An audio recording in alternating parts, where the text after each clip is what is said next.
ఓం శ్రీ సాయినాథాయ నమః. శ్రీ సాయి సచ్చరిత్రము 35వ అధ్యాయము. ఊదీ మహిమ. కాకా మహాజని స్నేహితుడు, కాకా మహాజని యజమాని, బాంద్రా అనిద్ర రోగి, బాలాజీ పాటిలు స్నేవాస్కరు, సాయి పాము వలె కనిపించుట. ఈ అధ్యాయములో కూడా ఊదీ మహిమ వర్ణితము. ఇందులో బాబా 2 విషయములలో పరీక్షింపబడి లోపము లేదని కనుగొనబడుట కూడా చెప్పబడినది. బాబాను పరీక్షించు కథలు మొట్టమొదట చెప్పబడును. ఆధ్యాత్మిక విషయములో లేదా సాధనలందు శాఖలు మన అభివృద్ధికి అడ్డుపడును. భగవంతుడు నిరాకారుడని నమ్మువారు భగవంతుడు ఆకారము గలవాడని నమ్మువారిని ఖండించి అది వట్టి భ్రమ అనెదరు. యోగీశ్వరులు మామూలు మానవులు మాత్రమే కనుక వారికి నమస్కరింపనేలా అందురు. ఇతర శాఖల వారు కూడా ఆక్షేపణ చేయుచు వారి సద్గురువు వారికి ఉండగా ఇతర యోగులకు నమస్కరించి వారికి సేవ చేయనేలా అందురు. సాయిబాబాని గూర్చి కూడా అట్టి ఆక్షేపణ చేసిరి. సిరిడీకి వెళ్లిన కొందరిని బాబా దక్షిణ అడిగెను. యోగులు ఈ ప్రకారము ధనము ప్రోగు చేయుట శ్రేయస్కరమా? వారిట్లు ధనము జాగ్రత్త చేసినచో వారి యోగి గుణములెక్కడా అని విమర్శించిరి.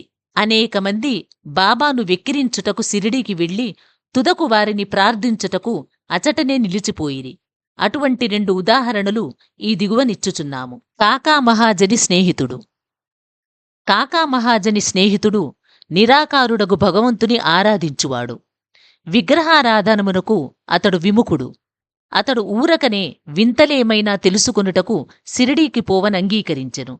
కాని బాబాకు నమస్కరించననియూ వారికి దక్షిణ ఇవ్వననియూ చెప్పెను. కాకా ఈ షరతులకు ఒప్పుకొనెను.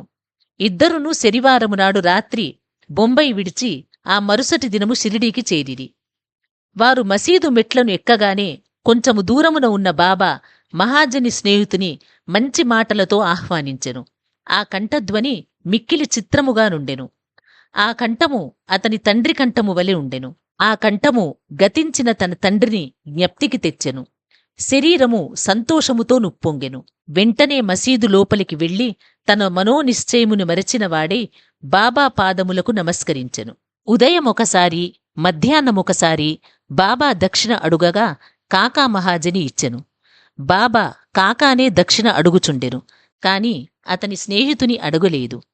అతని స్నేహితుడు కాకా చెవిలో, బాబా నిన్నే 2 సార్లు దక్షిణ అడిగెను, నేను నీతో ఉన్నాను, నన్నెందుకు విడిచిపెట్టుచున్నారు అనెను.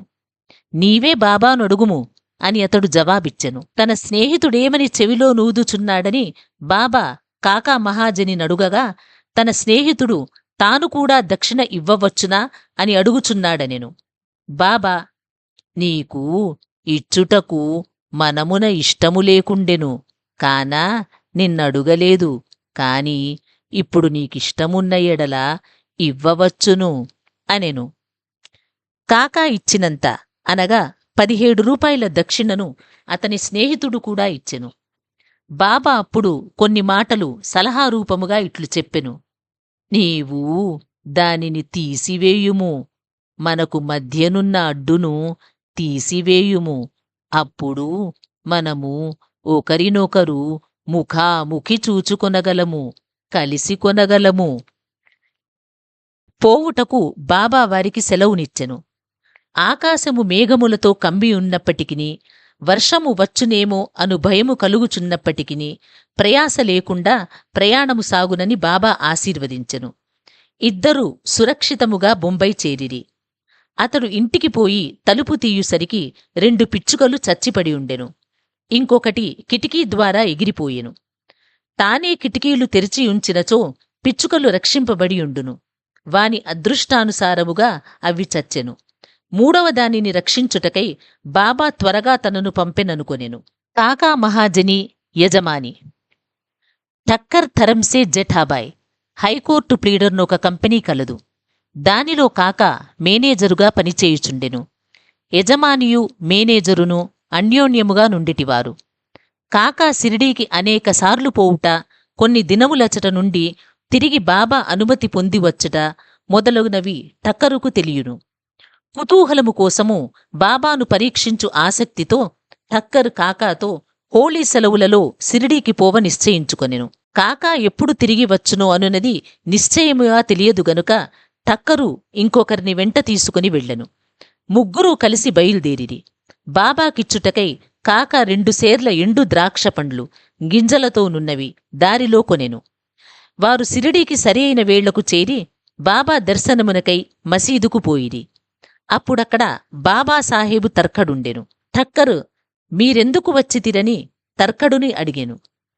దర్శనము కొరకని తర్కడు జవాబిచ్చెను. మహిమలేమైనా జరిగినవా అని టక్కర్ ప్రశ్నించెను.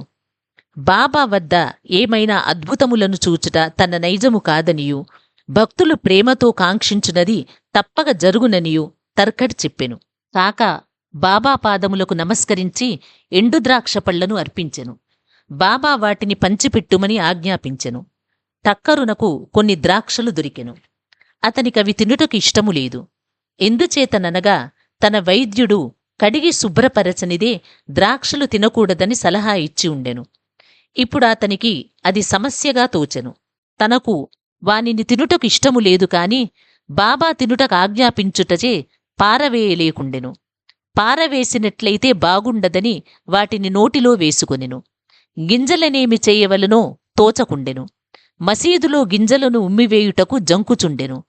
తన ఇష్టమునకు వ్యతిరేకముగా తుదకు గింజలు తన జేబులోనే వేసుకొనెను. బాబా యోగి అయినచో తనకు ద్రాక్షపండ్లు ఇష్టము లేదని తెలియదా? బాబా వానినేర బలవంతముగానిచ్చెను. ఈ ఆలోచన అతని మనస్సును తట్టగానే బాబా ఇంకనూ మరికొన్ని ద్రాక్షపండ్లు ఇచ్చెను. అతడు వానిని తినలేదు. చేతిలో పట్టుకొనెను. బాబా వానిని తినుమనెను. వారి ఆజ్ఞానుసారము తినగా వానిలో గింజలు లేకుండెను. అందుకతడు మిగుల ఆశ్చర్యపడెను. అద్భుతములను చూడలేదనుకొనెను. కాన అతనిపై ఈ అద్భుతము ప్రయోగింపబడెను. బాబా తన మనస్సుని కనిపెట్టి గింజలు గల ద్రాక్ష పండ్లను గింజలు లేనివానిగా మార్చివేసెను. ఏమి ఆశ్చర్యకరమైన శక్తి! బాబాను పరీక్షించుటకు తర్కడుకు ఎట్టి ద్రాక్షలు దొరికెనని అడిగెను. గింజలతోనున్నవి దొరికెనని తర్కడు చెప్పెను. ఠక్కరు ఆశ్చర్యపడెను. తన యందు ఉద్భవించుచున్న నమ్మకము దృఢపరుచుటకై బాబా యథార్థముగా యోగి అయినచో ద్రాక్ష పండ్లు మొట్టమొదట కాకాకివ్వవలెననుకొనెను. అతని మనస్సునందున ఈ సంగతి కూడా గ్రహించి బాబా కాకా వద్ద నుంచి ఎండు ద్రాక్షల పంపిణీ ప్రారంభింపవలసిందని ఆజ్ఞాపించెను. ఈ నిదర్శనముతో టక్కరు సంతుష్టి చెందెను. శ్యామ టక్కరును కాకా యజమానిగా బాబాకు పరిచయము చేసెను. అందుకు బాబా ఇట్లనెను. అతడెట్లు వానికి యజమాని కాగలడు? అతడి యజమాని వేరొకరు కలరు. కాక ఈ జవాబుకు చాలా ప్రీతి చెందెను. తన మనోనిశ్చయము మరిచి టక్కరు బాబాకు నమస్కరించి వాడాకు తిరిగిపోయెను.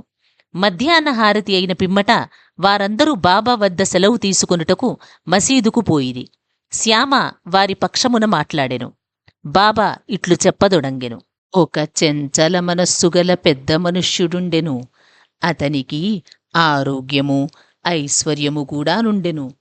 ఎట్టి విచారములు లేకుండెను. అనవసరమైన ఆరాటము పైన వేసుకుని అక్కడక్కడా తిరుగుచూ మనశ్శాంతిని పోగొట్టుకొనుచుండెను. ఒక్కొక్కప్పుడు భారములన్నీ వదిలివేయుచుండెను. మరొకప్పుడు వానిని మోయుచుండెను. అతని మనస్సునకు నిలకడ లేకుండెను. అతని స్థితి కనిపెట్టి కనికరించి, నేను నీ ఇష్టము వచ్చిన చోట నీ నమ్మకము పాదుకొలుపుము. ఎందుకిట్లు భ్రమించెదవు? ఒకే చోటునాశ్రయించుకుని నిలకడగా నుండుము అని చెప్పితిని. వెంటనే టక్కర్ ఇది ఎంతయు తనగూర్చియే అని గ్రహించెను.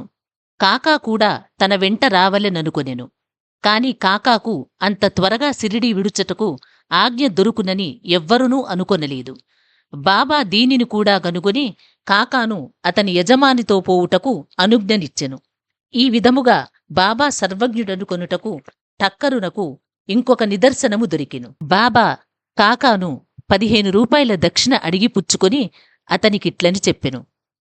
నేను 1 రూపాయి దక్షిణ ఎవరి వద్ద నుంచి గాని తీసుకునినచో దానికి 10 రేట్లు ఇవ్వవలెను.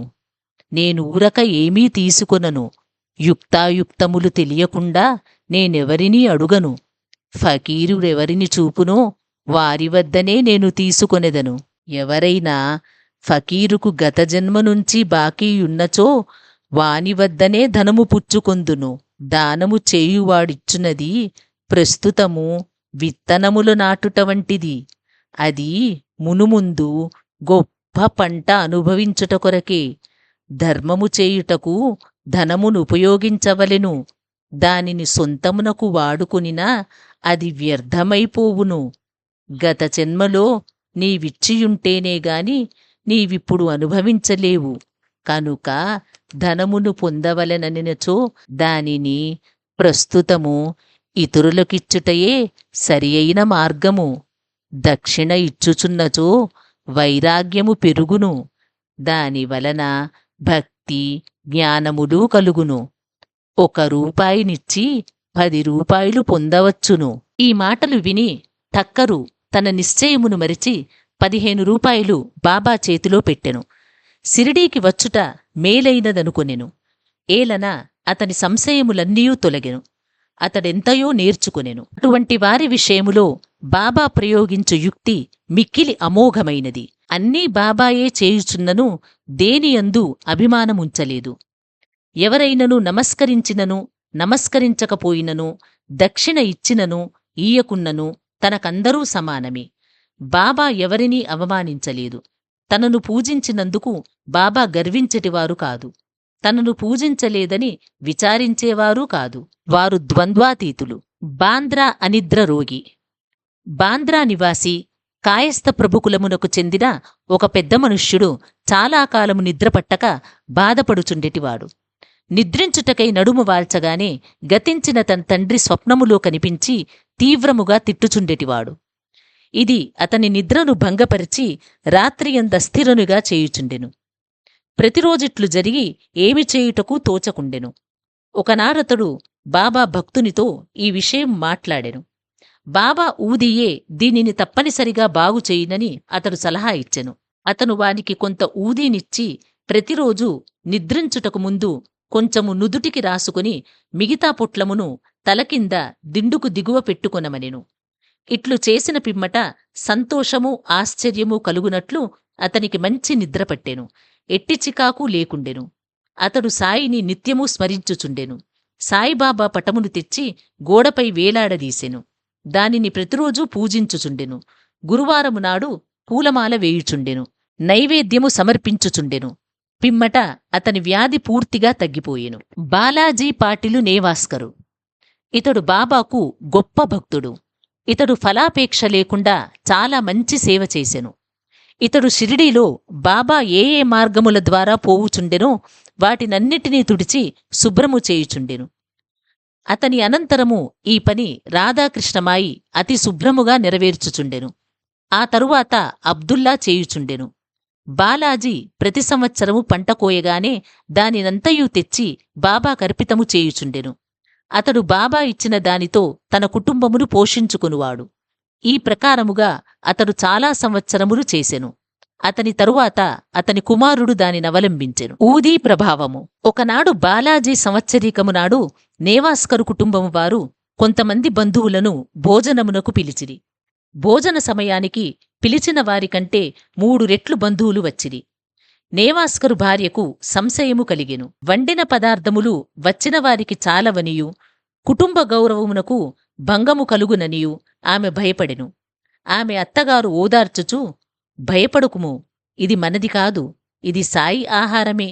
అన్ని పాత్రలు గుడ్డలతో పూర్తిగా కప్పివేయుము. వానిలో కొంచెము ఊదీవేయుము. గుడ్డ పూర్తిగా తీయకుండా వడ్డన చేయుము. సాయి మనలను కాపాడును అనెను. ఆమె ఆ సలహా ప్రకారమే చేసెను. వచ్చిన వారికి భోజన పదార్థములు సరిపోవుటయే కాక ఇంకనూ చాలా మిగిలెను. తీవ్రముగా ప్రార్థించినచో యథాప్రకారము ఫలితమును పొందవచ్చునని ఈ సంఘటనము తెలుపుచున్నది. సాయి పాము వలె కనిపించుట. ఒకనాడు సిరిడీ నివాసి రఘుపాటీలు నేవాసేలో ఉన్న బాలాజీ పాటిలింటికి వెళ్ళెను. ఆనాడు సాయంకాలం ఒక పాము ఆవుల కొట్టములోనికి బుసకొట్టుచూ దూరెను. అందులోని పశువులన్నీ భయపడి కదలజొచ్చెను. ఇంటిలోని వారందరూ భయపడిరి. కాని బాలాజీ శ్రీ సాయియే ఆ రూపమున వచ్చెనని భావించెను. ఏమియూ భయపడక గిన్నెతో పాలు తెచ్చి సర్పము ముందు పెట్టి ఇట్లనెను. బాబా, ఎందుకు బుసకొట్టుచున్నావు? ఎందులకీ అలజడి? మమ్ము భయపెట్టదల్చితివా?